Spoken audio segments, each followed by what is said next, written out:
Welcome, everybody, to the Chinchilla Pickin' Podcast. It is January the 18th, 2026 at 3:40 p.m. As always, we want to be entertaining, educational, and uplifting because we want everyone to make money. My name is David Underwood, and I am joined by the one and only, the Baron of Bonds himself, Brandon Beaver Brandon. How's it Oh, going, I Brandon? heard everything you just said. Look at that. We got it right. We got it right. Yeah. Yeah. Nice. Love it when it happens. Love it when it happens the way it's meant to. So, um, yes, Brandon. Big week last week. I do want to talk about a number of things real quick in our first 5 minute introduction speech here, whatever you want to call it, fluff moment. I guess I don't know. Um, Number one, 2 weeks ago, everybody thought Venezuela thing was going to tank markets. Didn't tank markets. Last week ago, credit card cap. Last week Everybody's ago. last week ago. Oh, one last week. Everybody thought the credit card cap was going to tank markets. Didn't tank markets. It depends. The 20th is supposedly the deadline for that. I don't Okay, know so how he enforces it. I don't even think he's got a legal way of enforcing it. But if he does enforce it, well, it's not gonna help. I don't think first of all, I don't think he can legally do it. So he's not. It's just an executive order asking people to do it. Okay. Thanks for letting us know you want us to do it. Some fintech companies have actually done it, Well, I but mean, good. I mean, I say that's great for the consumer. yeah, me too. I don't see any, so like anybody who has an existing credit card, it's great for them.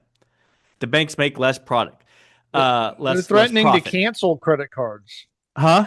The banks are threatening to cancel credit cards for anybody that's less than prime. So here's the thing: I don't think the banks will. The banks will not do that. They're bluffing. It's a complete bluff by the banks. They would be set to lose so much money if they did that. And the banks are like, well, we won't accept any subprime new people. Well, okay, that's fine. That's actually a good thing because then if you're subprime, you're going to get your credit in order and you're going to get better credit and you're going to hopefully pay off what you do have and you're going to be better with your money. So Well, that's we'll great for see. the overall economy. I don't know that that's great because about 33%, actually, the majority of expenditures here in the United States are now done by credit card.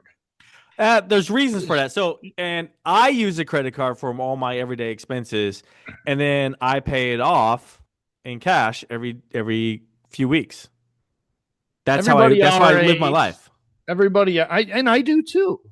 But there's some people right now that are relying on the credit cards to get by, and we made pay as you go loans. We made those essentially illegal, so they don't have anywhere to turn to for that. I don't like the use of central authority to tell people what they can and can't do. Um, I sorry, go but ahead. So no, go. no, no, you're good. So we've experienced, me and you. We know what happens when a credit crunch enters the market. The short to medium term, that's not so good. I don't think. I don't. I think A that credit crunch is bad for the short to medium term. Short term, yes. In this case, a credit card credit crunch would be short term bad, long term great. yeah. Well, maybe. I don't know. And that's how I view it. And another thing is you're talking about two different things when it comes to credit card usage. You're saying majority of people use credit cards for everyday usage, and then you in the same sentence you turn around and say that people are relying on credit cards for every Every to day. pay for everyday expenses to get Yeah. by. Those are Apple. You have to separate that. You cannot combine those in one sentence. And here's why: you're grouping me, someone who uses credit card as a firewall for my banks and not as a I'm relying on that credit card to pay for things. I'm using it as a firewall to protect my finances. You're looping me in with the same. I'm just using me as an example. Using people like me in the same group with people who are tapped out on their regular finances and they're now using credit as a way to pay for things. And that those two things should not be merged together in the same sentence. They are two different things. We're all a part of the same economy, so we're all going to feel the ramifications if it goes south. That's why we're group. That's why the group is there. It's not you're using your credit cards for something totally different. That's true, but if there's a credit crunch, then even the people who can still get credit cards are going to feel the pain of that in some way, if that makes sense. Now, the if you have a job and you're prime and you can keep a credit card and you can get auto loans still, then you're going to buy cars and houses and such at much lower prices than what they are right now. In the long term, that'd be good for you. But I just I don't like it, Dave. I don't like it. I don't know. I agree with you. I don't like the federal government coming in and having this much control over our lives. I'm against that. Yeah. I want them to stay out. I don't like the movement that the current administration is making in this regard. Definitely stay out of it. Let's let the markets take care of this. So, Yeah, I don't think that he can do this, but also I didn't think that he'd be able to pass the tariffs either, and he did it that as well. I didn't think right. he'd be able to do that Well, I even knew he though would be able to pass the I tariffs, and I was actually saying, let's wait and see what happens. I don't see any. I don't see. I see some right. good things can come of it. I was trying to guess what his thoughts were on it. It turned out I guessed right, and what good things did happen because of it. And he took off the tariffs. Now, let's go back from an economic standpoint here. I'm going to talk out both sides of my mouth right now, I'm and operating under the assumption that it's not going to happen, yeah, but you also and me both. I don't see an example where Donald Trump has said something that he's going to do and then he couldn't do it. Right. So I So don't. you and me both are operating under the assumption he's not going to be able to do this and he doesn't have the authority to do this. And so we're going to continue investing as if that's the case. Right. Now, one way I did that recently over the last 2 weeks was UVXY. So UVXY, if you watch it, if you look at the chart past week, this is one.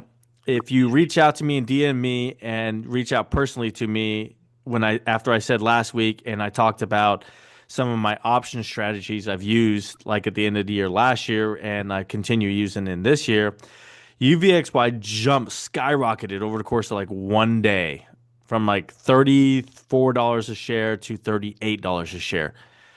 And it was due off the credit card, the Venezuela, all these things happening at once because it's a volatility. Everybody was volatile. The market was moving up and down very, very rapidly, but it was moving up. And I saw that and I said, okay, the market's moving up. It's going to settle very quickly on this. I took that as an opportunity and I went in and put a put in really quickly on that. Not a whole lot of money, right? Didn't put a ton of money in there, but did a put in real quick. Markets adjusted, the volatility dropped rapidly, and I made quite a huge return on that put option on UVXY because like 2 days later it dropped right back down $4 a share, right to where it was, and it was a great play for myself. I could literally just take the profit from that and just play with options the rest of the year and tell myself that, oh, this is not real money. It's all just profit money I made earlier in the year. I hate when people do that because that's ridiculous. It's all real money. It's a That's good your trade. money now. It's That's your exactly what money a now. good it's exactly what a good options trade is you risk a little bit of money to make a lot more than what you risked. Yeah, I made That's a good. lot more. It's Yeah, awesome. a lot more than what I risked. But I look at UVXY and I use UVXY a lot for options. And the thing to keep in mind with UVXY or any option play, you can't just throw a ton of money in. So not a lot of our listeners are in this group, but we do have a number of listeners that are in this group. You can't just throw $100,000 in on an option and expect to turn it, like churn that return really quickly, sell it when it comes time to sell, unless it's a highly played option, and even then, it's going to be hard to remove that unless there's a lot of volume coming in for that, and there's only few options for something of that volume. You're looking at like a Tesla, an Apple, even a UVXY. You might be able to swing that.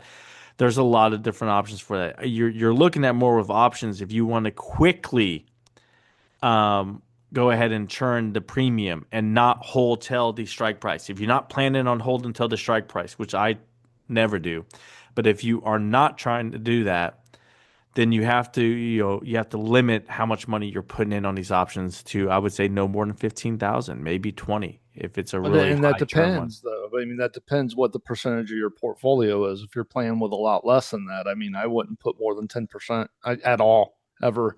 Yeah. Because you could really 5% maybe even be your cap, right? Because I Yeah, can then stomach a that's five good. I percent agree. I loss, but 100% agree. I do less than 5% of my yeah, portfolio. yeah, So I yeah. agree. A lot of people want to get rich overnight, and That's not a thing. no. That's not a thing.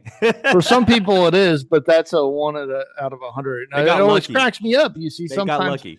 these people jump on stock twits and oh, look what I did, and and then you don't hear from them again because they're chasing the dragon and they wind up losing that money, or They it spent was it luck. all. I They know. Yeah, I know a lot of people. I ran into the other day, gentleman.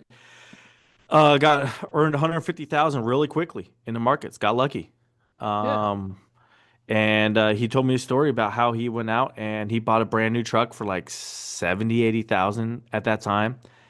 Paid off a couple bills and paid taxes. Money was gone. Uh, And the truck depreciated in value over, number of years. And Terrible investment. he's like, yeah, I got nothing left of that. And I was like, you had, because at the time, so this was years ago when this happened. You Right. had life-changing money and you blew it. Yeah. You Well, blew you it got that much closer to retirement, and and you you blew it. just, The hardest part I for mean, any person starting out from zero is going from 0 to 100,000. right. And That takes the retire. majority of time. You're not going to retire on $100,000. That's not No, going to no. happen. Not at 40, you Yeah, know. and you're not going to retire on $100,000, but that takes forever to get from 0 to 100. Once you go from Yeah. 100, it's a lot faster to go from 100 to a It's a million than very, it is from yeah, 0 to 100. a lot. I And mean, that guy think about just what, skipped ahead right.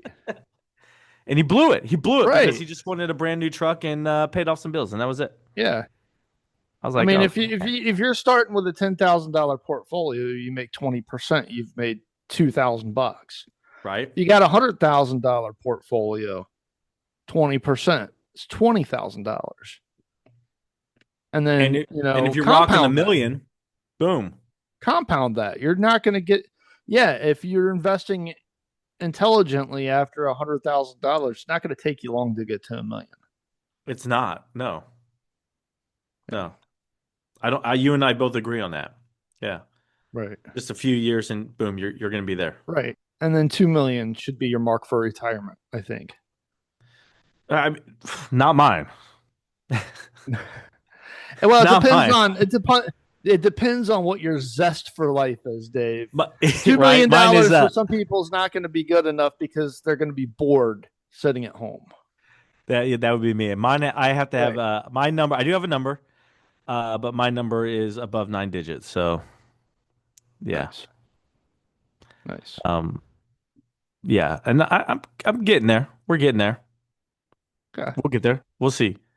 Looking forward to my Swiss ski trip, Switzerland. I keep mentioning it every podcast, and the reason is Brandon and I have had listeners from Switzerland ever since we started, and I keep mentioning it because I'm hoping that they will meet me in Zermatt and say hi, because they know what I look like.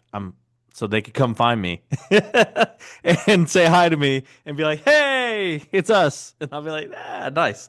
Where else do we have listeners? Brandon, go ahead. Turkey. I just found out we had some listeners in Turkey, which is I know. awesome. That was I did not expect Turkey to be on the Yeah, and list of I where. saw that on the data points, and shout out Yeah, to our Turkish listeners. yeah. I don't know what to shout out to Turkey, but gobble gobble. I don't know. I don't know. I And don't we know what just to lost say. them. I did. We just lost our Turkey listeners. Sorry. Dang it. All right. Well, let's get into actual stock and investment. People actually came here to listen to us chat about what's going on in the markets, how can they make money, what to invest in. Rules, rules, rules. Brandon and I get together 3 to 5 minutes before the show, and we tell each other what we're going to talk about. You hear the actual live back and forth on the show, the bicker and the banter right here for you. Brandon, take it away. All right. So we had banking earnings over the past week, and it honestly it confirmed the soft landing idea that most people had. I didn't. I didn't think it I was going didn't. to be I a was soft landing. skeptical, and I was really pushing for. I think we were headed into a recession, and I was wrong. Well, you turned on that faster than I did. Yeah. I lagged on that, but Morgan Stanley led the pack in the recovery as far as trading revenues go. This is what jumped out to me. Morgan Stanley had a 47% surge in investment banking revenues. Goldman Sachs, 25% increase in investment banking fees. Citigroup had a 35% jump in fees. Best quarter for M&A revenue in its history, which is crazy for Citi. Yeah, it is. And, I For mean, we're Citigroup, still, though, I would expect that like Goldman Sachs, JP, Citigroup. well, M&A picked up over the past, year really from where it was, but it's still not, to the point where we were used to it up Yeah, into COVID. well, you and I started trading in a different period, Right. I believe. Late 2000s, that was a different environment. I remember 2005 to 2008 before the crash. You literally could throw money in anything and you just made money. You just Yeah. made it. Scott Trade Yeah. was blowing up everywhere. Everyone was going to a Scott Trade facility. You $7 a trade. You can make E Trade was blowing up. The baby E Trade commercials, like you could just put like 10,000 in anything and you made 20%. It was Scott not Trade. hard. Scott Trade was my first brokerage. Yeah, that yes. E Trade was mine. Scott Trade was second. I love Scott Trade. Sad to see when they disappeared, but They sold off to TD Ameritrade, which then sold off to Schwab. right. It's crazy how it just consolidates over the years. Yeah. And we've been trading so long that we remember this. I've been trading for 20 years, Brandon. 20 Right. years. I've been playing this game Wild. and yeah, it's crazy. It's crazy. And some people are like, "Well, why aren't you already retired, Dave?" Well, there's a thing called divorce, okay? And being a single parent. All right, excuse Yeah. me. Yeah. Excuse me. That's what it's funny is because of Warren Buffett's Warren Buffett once said that, and no offense to the women that listen to this podcast. I mean, I'm not being sexist here. It's just something Warren Buffett said one time that the things that will make you go broke, women and booze. So yes, it's life. Life happens. Things happen. Here we are. But Yeah. I'm just saying, I remember those times. The banks were just killing it at that time, and you could guarantee the banks were having a good run. Now I think the banks are having a good run because the banks are coming on TV. Jamie Dimon is coming on TV and he's saying, "Hey, look out for this, look out for that." But yet they're making massive returns on their Goldman investment. Sachs, $4.31 billion in equities trading revenue in the fourth quarter alone. Record. 4.3 billion in trading revenue. Come on. Morgan Stanley, a 28% increase in equities trading. JP Morgan had a 40% jump. Bank of America had a 23% increase in equities trading. The one thing that jumps out to me here that is concerning, and keep in mind when I say this, the credit issue for people who are kind of middle of the road on the credit report line, and then the prime is still really good. Subprime delinquencies for automotives are now worse than what they were at the peak of the global financial crisis in 2008. Yeah, but they've been at that level now for a number of months, for like 6 months. Since late 2005. Yeah. No, I meant like delinquencies. Yep, right. I know. We covered this earlier in this year. Remember, we went through the whole numbers earlier in this year, and they've been bad right for a while, but they've maintained that. They haven't gotten worse. Right. And I wonder, how are they maintaining this? Are people actually making these payments?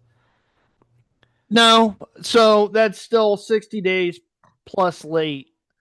And it's 6.65%, which surpassed the peak of 6.4% in 2008. So it seems to be staying at that level. It's a little concerning, but then when I listened to the PNC, because I saw that when I was doing the research, and then also I remember you talking about it on a previous show. Yeah. And so I kind of wanted to shift my focus over to the regional banks, and PNC reported this past week, and soft landing thesis confirmed again with PNC Bank. They said a couple of different things here. Business confidence is returning. They said that, I was looking at the commercial and industrial loans grew 2% on a spot basis, is up $5 billion for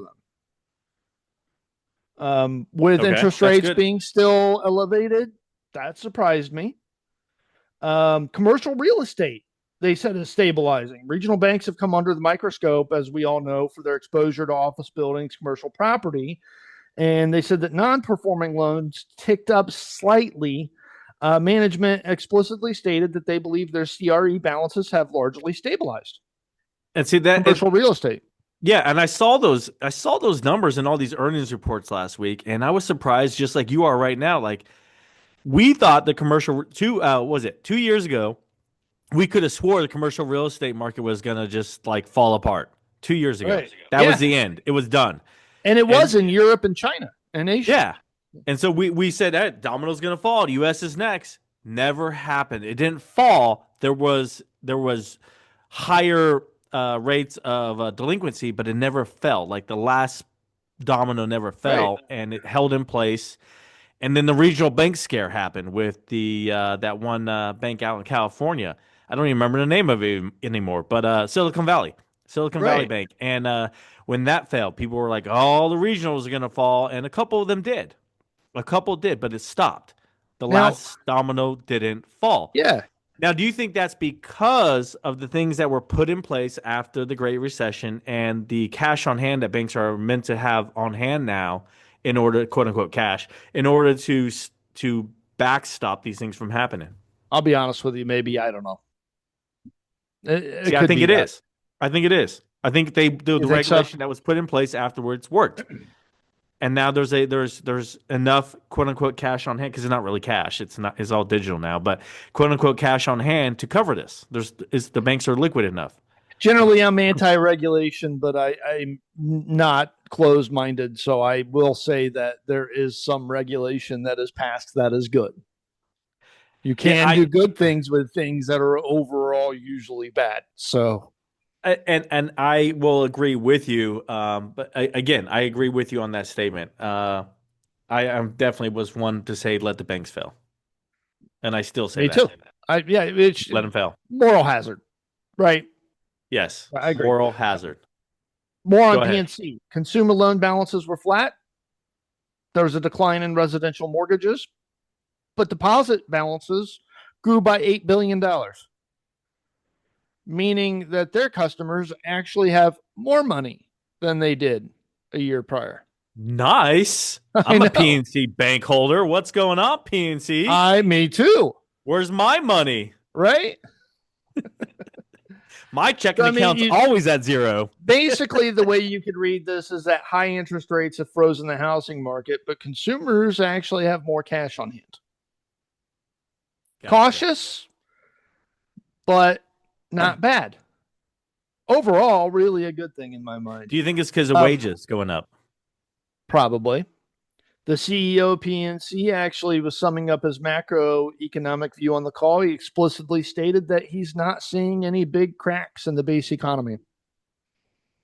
Okay. We'll see what the rest of the regionals. I think Truist is going to be reporting in the next week, if I remember correctly. Not So we're stealing gonna your get thunder, into it. Dave. I have it I all know. listed here. I got the earnings. We'll cover. We got it covered. Got to hang on Okay. to the All end of the right. show to hear that. Gotcha. I am interested in listening to the rest of the regionals to see if the PNC commentary stays with what they're saying. What is interesting is the commentary that Goldman Sachs was making on the larger investment banks was the same commentary that JP Morgan and Morgan Stanley made. Wells Fargo, I think, missed on Yes, estimates and didn't do so well. But that tells it's because me Warren Buffett is leaving. so far we're seeing a pattern. Didn't Warren Buffett? I can't remember off the top of my head. And I'm a Berkshire Hathaway shareholder. I think they divested from Wells Fargo a couple of No, they years still ago. own shares. They pulled some out. They just pulled some out. They own too much of it to not. Yeah, they're too involved. They Okay. were way more involved than what they are now. All right. Also, what we saw last week, surprise, surprise, the resurgence of the AI trade. for everybody said that, that was over with, we're in a bubble and blah blah blah. There's a lot more evidence now to show that this is not a bubble. This is real. It is real, but just because it's real doesn't mean there's not a bubble. You know what I Yeah, mean? right. The internet still exists, but there was an internet bubble in 2000. Yes. I can agree with that. Anytime there's Um, something new, a new sector, a new part of the economy that comes out, and it happens all the time, every 10 years or so, there's a new sector of the economy. Companies will come out, they'll be great, they'll be hot, and then in 5 years, they're gone. are there some companies that are in a bubble because of artificial intelligence? Yes. Is Nvidia one of them? I don't think so. No, No. no way. I No. got some NVIDIA news coming up, but yeah, yeah. I mean, we could talk about it here too, but let me. Well, hold on. So, No, no, no. I want to talk more about the banks before we move on. So okay, after you're done, I got more. sure. Okay, go ahead. All I'm right. done So with the bank. So go ahead. I want to talk about JP Morgan, and I want to cover a couple things here about the banks, right? So I'm going to pick on JP Morgan, but this was so true with the other big banks as well. But I'm going to pick on JP Morgan specifically because of what Jamie Dimon has said last year. So the banks and Brandon, I'm going to lop you in here with the banks, all dogged cryptocurrency. They loved it when Bitcoin fell to 84,000. Ha ha ha ha. I Stupid think crypto I people. I think I saw that on CNBC the other day. The Yeah. banks and Brandon were wrong.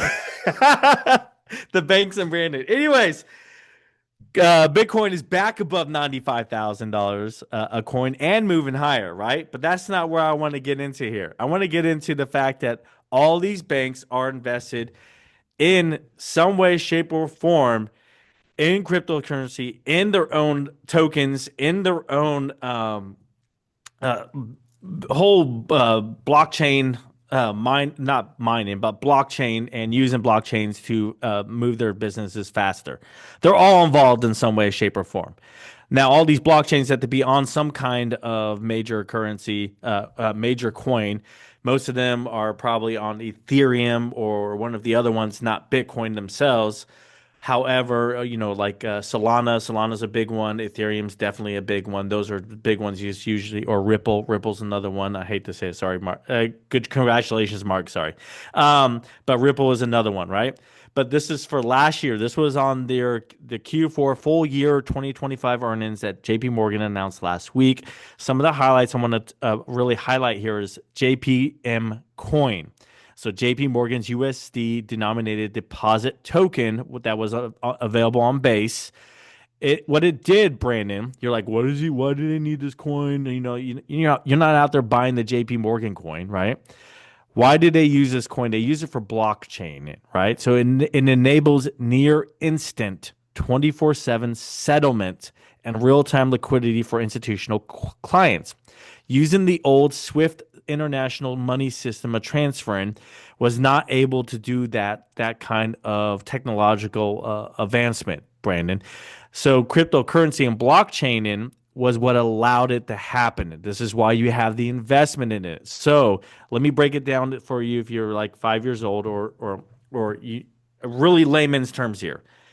So for JP Morgan to be able to do a near instant 24/7 settlement and real-time liquidity for institutional clients, they got to have their own coin and blockchain. In order to do that, they have to own a bunch of something like Ethereum or Ripple or Bitcoin. That's how you do it. You have to own a bunch of it. So they buy up a bunch of that, pushes the price higher, and they hold it and don't sell. So the price continues to go higher because other people are buying it as well. And then they use it to go ahead and do these real time settlements. And some of the real world use with clients included B2C2, Coinbase, and MasterCard also listed in there. So this is still going to be something that continues on going into 2026 and future. So some of the big winners, of course, Ethereum, Solana, Ripple, and Bitcoin. Those four. In my defense, I wasn't exactly dogging crypto. I was just against people using their reserves to invest in crypto when the reserves are supposed to be your fallback mechanism when the economy crashes or when there's high volatility. And crypto is too volatile for me to say that I think that it should go in a reserve. It should be in a separate category, I think, on your balance sheet. I'm not saying Gotcha. to not invest in it. I just think that like if you've got your reserves that are for safekeeping, they go into U.S. something Treasury more bills safe. Yeah, yeah, is what you're thinking. Yes. right, And that's right, what we typically, most companies do is they buy U.S. Treasury bills, and that's where they put their money for safety reasons. right. You get your nice whatever percent, 3 to 5% return yearly, and yada yada yada. But I just wanted to point that out that this was J.P. Morgan. They had a great year, but Jamie Dimon was on TV numerous times, dogging cryptocurrency and dogging Bitcoin and all these others. At the same time, his bank was going out there and buying it up. Yeah, well, that's the problem with watching these people sometimes on CNBC. If you don't have the critical thinking or the experience in the market to understand that what these people sometimes do is they go on, they sell a narrative on CNBC that's bearish while they're doing the opposite on the other end. And the reason why they're doing that on CNBC is because they want to buy in at lower prices. Yeah. And so, yeah, JP Morgan had a great year, though. As much as I want to dog him, they didn't do anything illegal there. It's Yeah. just, whatever.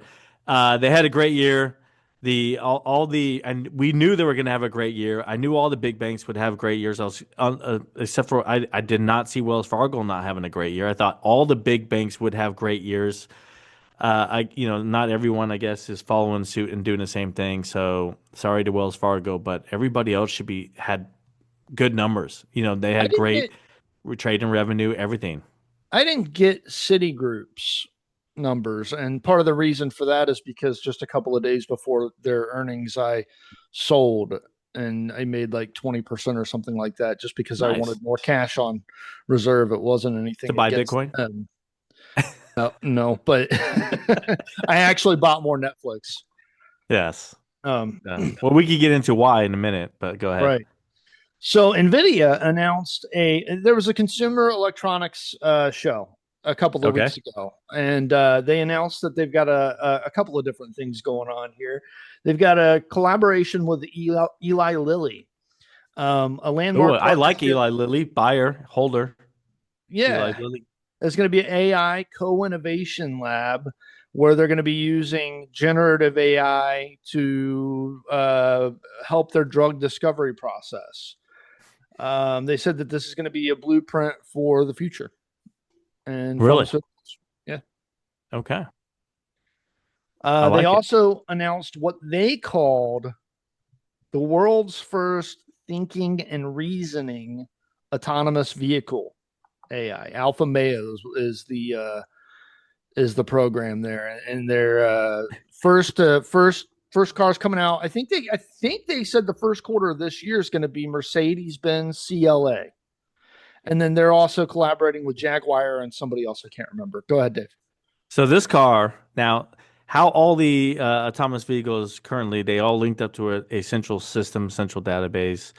They download daily. They get their updates. They use those maps, and they follow the software that was given to them. They're not their own AI. They are just computers on wheels that are being told what to do. Right.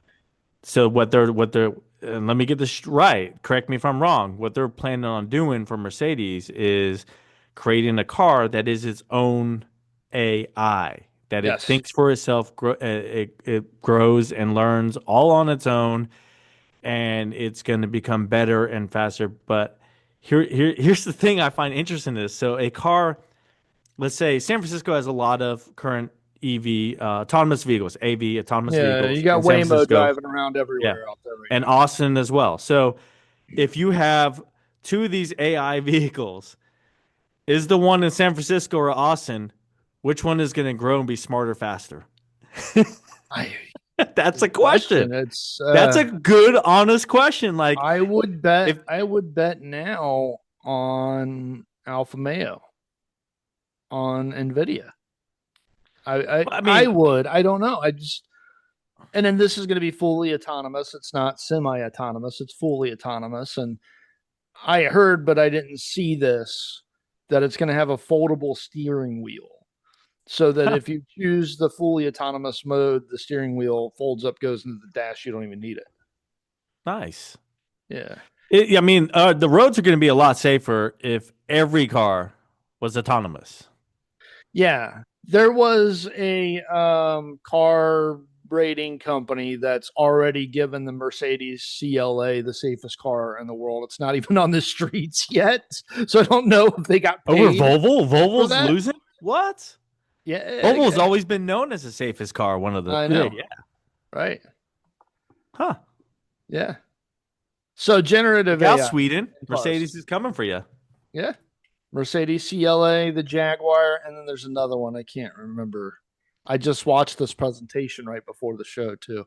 You know what, Brandon? Someone asked me one time, what if you, Dave, your next car? Because I buy cars and I drive them till the wheels fall off. That's just how I've been my whole life. Me too. Someone asked me, your next car, now that you're in a new income bracket, what luxury car would you get if you were going to get a luxury car? And I read these things and I'm just like, I don't want Mercedes. I don't really want BMW. I'm not a flashy guy, so no Lamborghini or Bugatti. That's not my thing. You know me, I'm not flashy, But I was like, I can do an Aston Martin. I I could rock an Aston I Martin. still remember when I first met you having to climb in through the window of your passenger side because the door didn't open. And I will say this, I'm currently driving a car that I bought with cash $5,000 Yeah. because I you don't know, like taking loans. yeah, that I love that car. I hopped over that middle section many times because I always had to hop in over the passenger side. And yeah, it was I wish I would have fixed the door, but it was yeah, door would not open. So, The thing that popped the resurgence of the AI trade is that Taiwan Semiconductor reported earnings and did really, really, really well. No surprise to us, I think. Uh, yes. Well, I mean, no, the yes narrative, and no. They always okay, do well. right. They So no, always meet or beat. They always meet or beat. right, right. So it was no surprise to us, Yeah. right? So that's the narrative. The AI boom is accelerating. High performance computing was 55% of revenue. Was the dominant driver, up from 51% last year. Smartphone, 32% of revenue, just so you know. Automotive's 5%. Digital consumer electronics is 1%. Blah, blah, blah. All right. Blah blah blah. Uh, Great, uh, great, great. All killing it. Here's where I want to. So, really, what I want to focus in on is this 7 nanometers and below, the advanced technologies here, the newer stuff, is 77% of their total wafer revenue, meaning that there is massive demand for the newest and greatest technology in artificial intelligence. Still, um, their outlook for the next year, revenue outlook is 34 to 35.8 billion. That's 4% sequential growth. Not great, but not bad, right? Gross margin, they're forecasting 63 to 65%. Now, the capital expenditures here, they're forecasting for 52 to 56 billion, up substantially from 40.9 billion dollars. That tells me that they're looking ahead to 2027 and they're very bullish. That's what that tells me. They're aggressively expanding capacity. Obviously, they're trying to get a little bit more out of Taiwan because they don't want the geopolitical concerns it's that are associated with being in Taiwan and that close to China. They're moving out, opening up new fab plants in Arizona here in the United States to be closer to Apple and Nvidia and their largest customers. Right, makes sense. Right, and also looking to possibly move into the UAE and move more into Japan. UAE would make sense since all the, sand, and they use a lot of that in manufacturing these chips. Right. So this is, to me, this is a green light for investors in Nvidia to buy more, and if you don't own Nvidia, to buy into it. Well, let's talk about NVIDIA. Well, Uh, hold on. Wait. I'm not done here. Let me give you my green lights. $56 billion in capex. That's a vote of confidence in artificial intelligence in the future. I think it dispels the AI bubble narrative as far as NVIDIA goes. Um, they revealed that NVIDIA is their lead customer for the next generation A16 1.6 nanometer process. They've secured the bulk of the 2 nanometer capacity. What this means for NVIDIA is they've secured most of the first run on this. Their competitors are going to have an extremely tight supply because NVIDIA's already bought most of it up, Gotcha. which gives NVIDIA pricing power Right. and a bigger moat. Much bigger moat. Okay, now you talk. No, NVIDIA has a huge moat. NVIDIA, when they make deals with their competitors and partnerships with them, it's just NVIDIA staving off antitrust issues. They're trying to get ahead of it and not have what Google has, which is Right, antitrust lawsuits in every right, single environment, like the European Union, United States, everywhere they go, Google has antitrust lawsuits. NVIDIA is trying to get ahead of it by having all these partnerships with these competitors, quote unquote competitors in the market. So right, I like that for NVIDIA. right. I really what the article I'm about to read doesn't have an effect on NVIDIA. I believe NVIDIA has a strong moat, a Sure. strong case for a bull, but it is a negative article for NVIDIA. All right. Okay. So this article came out 2 days ago. I don't know if anyone really paid attention to it or not. Maybe some people did. It was a Reuters news article. It came out 116 at 9:11 p.m. The headline reads, NVIDIA H200 chips parts supplier halt output after China blocks shipments. First thing, before we Yeah. get into the article, NVIDIA has been excluding any China related sales from its earnings report. So the numbers you see don't have the China sales in them. So they're blown out of the water without the sales Right. already. Good news, right? Bad news is that if they can't sell these chips, they already did pay to manufacture them. So that's a loss they do have to take somewhere. But let's read the article to find out Well, what's really going on. well, Saudi Arabia and the UAE's already picked up some of those shipments, but and Well, then I heard a you rumor, and I heard, but I don't know got if the this is facts right here, true. and you won't let me tell the facts. Okay, I just want to say that the rumor is that those shipments are picking back up in February, but it's not verified. Okay. All Yeah. right. So here we go. Here's the news. Suppliers of parts from NVIDIA's H200 have paused production after Chinese custom officials blocked shipments of the newly approved artificial intelligence processors. So they were approved to sell these to China from the United States because NVIDIA is an American company. Yeah. So NVIDIA has to follow American laws. And they were approved to finally sell the H200s to China.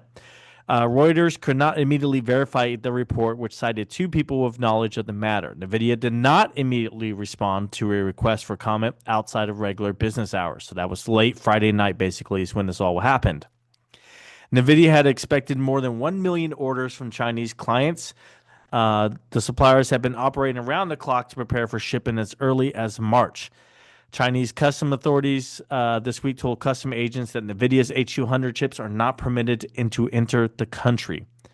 Sources have also said the government officials summoned domestic tech firms to warn them against buying the chips unless necessary. The sources who spoke on condition of anonymity due to sensitivity of the matter said authorities had not provided any reasons for the directives and had not given any indication of whether this constitutes a formal ban or just a temporary measure. The H200s are NVIDIA's second most powerful AI chip and one of the biggest flashpoints in the current U.S. Sino relations. However you want to word that. I'm horrible wording these things. So there's strong demand for these chips. And like you said, you think you heard that it was just a temporary ban. They're going to lift it back up in March. Is that what you heard? February is what I heard, but again, not confirmed. Not confirmed. So unconfirmed source from Brandon is maybe February, maybe not. And I don't even remember where I read it. So So there you go. Yeah, I mean, this is not good news for Nvidia. They already built the chips, but like you said, Brandon, they found other buyers for them. They probably selling them at breaking even because now they got to ship them all the way around the world. But I mean, at least they're able to get them off their books. They don't include the Chinese numbers in the earnings reports anymore, so that means this is all gravy, if you will, profit, right? And you could spin this in a different direction to make it more bullish by saying that the entire reason for these bans is that the governments and the people in charge see this technology as absolutely necessary and incredibly important for the future of the globe. It is, and there's a lot that goes into making these chips. Like Taiwan, you said, is doing a fantastic job making these. I mean, there's all the metals, the metal mining now that has been a hot button issue among countries because of how we have to make these chips and make the processors and everything else that goes into it. Mining companies have a big focus right now. Right? I see Nvidia as being the most important company in the world right now and continuing that for a while. And this technology as being the most important technology in the world. And the geopolitical issues that are resulting from this confirm it to me.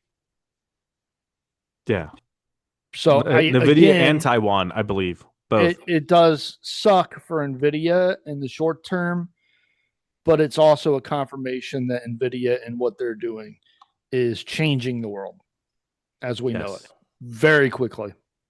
very yes, In some extremely ways, quickly. very scary, in some very Yeah, scary ways, in some very exciting ways, but you have to own the company. yeah. And Nvidia, yeah, Nvidia is not going anywhere. Right. Great company to own. If you don't know it already, look for pullbacks and daily pullbacks and use the opportunity to buy. Yep, I agree. All right. Talking about mining companies, that's where I was going with this.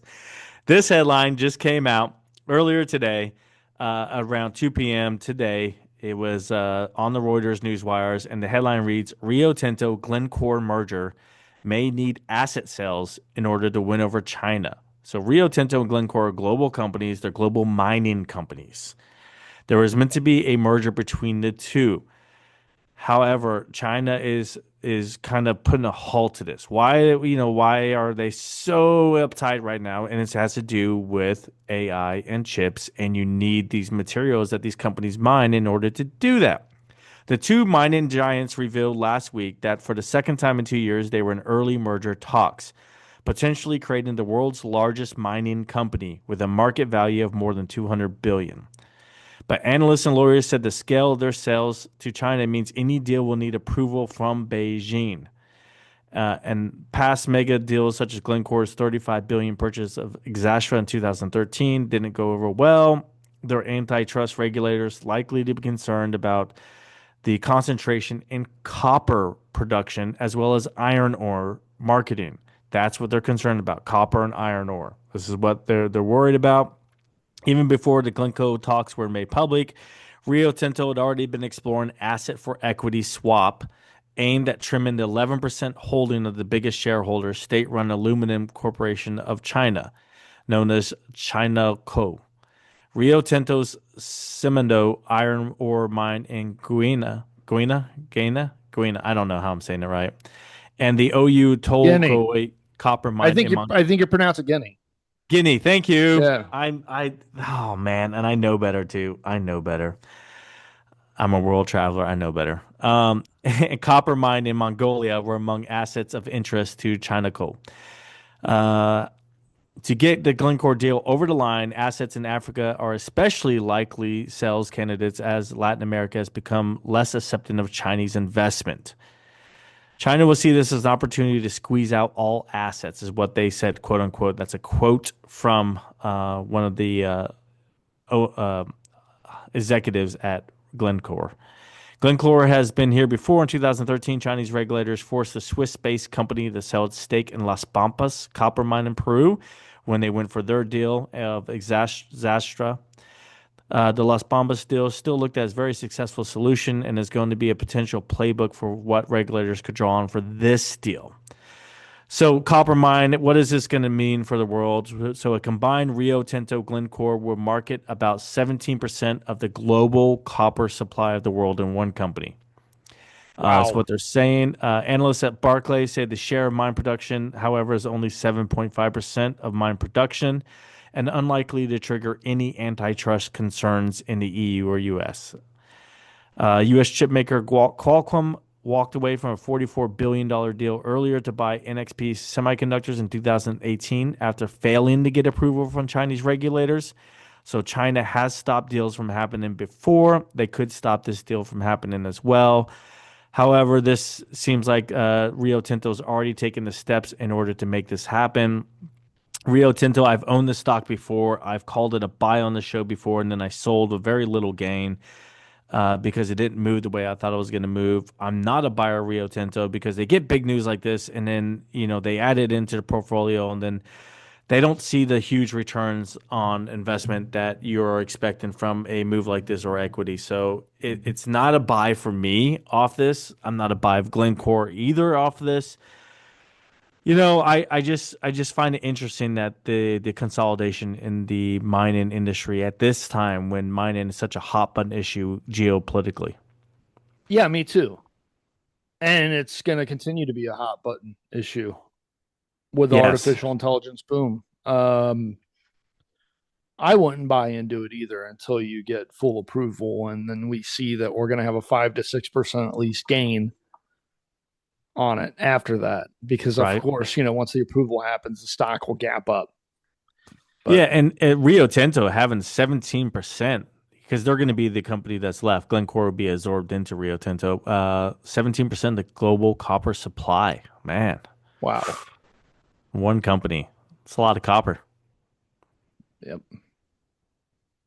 Yeah. Well, we're getting rid of our pennies in the United States. That should help. it should. So where I know Rio Tinto, I know they're in the southwestern United States, They're all over the and world. yeah, Global okay, company. okay. Global. They do a lot of gold mining. They do a lot of copper mining. They mine everything, anything, everything. We've both covered them on the show, Yes, but I didn't buy them, multiple so I times. don't Yeah. remember. I don't remember much of what I said. The I had show. hopes. I had hopes in their mining. They had new deals with mines in Africa at that time, and the gold I was saying was going to go up. Gold did go up. I was right about that. Rio Tinto did not make the profit off of it that I was hoping they would. However, you called one that did. New was it Newmont Mining? Newmont. Yep. Yeah. So we both knew that gold was going higher. We both had mining plays. Your played out. Mine did not. The show's close to 5 years old now. Is Isn't that that how long we've been crazy? talking every week? Yeah, isn't that wild? Yeah. It's crazy. Crazy Yeah, that but people if you still tune in. go on Apple Podcast, they don't have all of our shows on there anymore. For some reason, it's Really? 2022 and higher, but we started in 2021. I wonder why. I Is it don't they just know. cut off like after It so many years? If you're I not like a syndicated, I don't know. we got to get syndication. There you Right. go. Oh, we're still going to be producing it. So if you want to hear it, just keep listening. Right. Right.